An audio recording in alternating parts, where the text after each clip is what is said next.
80 বারের কাছাকাছি। আপনি এরকম বেশি আসছেন। আমি সূরা পুরো আয়াতের কথা বলেছি। আমরা শব্দ বললে আরো অনেক শব্দ আসবে। আর দিন এই শব্দ দিন বিভিন্নভাবে ৩৬৫ বার আসছে। ৩৬৫ বার কেন আসছে সেটা আলাদা ব্যাখ্যা করার সুযোগ আছে। কিন্তু পুরো আয়াতের রিপিট যদি বলি তখন এই ৩টা আয়াতের কথা আসে। আরো থাকতে পারে।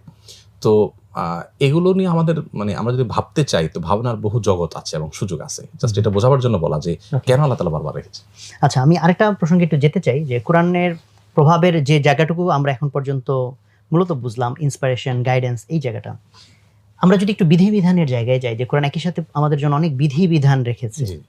তো যে ক্ষেত্রে বর্তমান সময়ে এসে যে কন্ট্রোভার্সিটা যারা কোরআন নিয়ে বিভিন্ন সমালোচনা করেন তাদের মুখে যেটা যে ভাই 1400 বছর আগের যে রীতিনীতি তার জন্য যে ইনস্ট্রাকশন, এই 1400 বছরে কত কিছু বদলাই গেছে, তো এই কোরআন কি 1400 বছর পর কি খাটে? তো এরকম যে তারা একটা বলেন, তো সেক্ষেত্রে আপনার কি রেসপন্স? দেখুন কোরআন তো আল্লাহ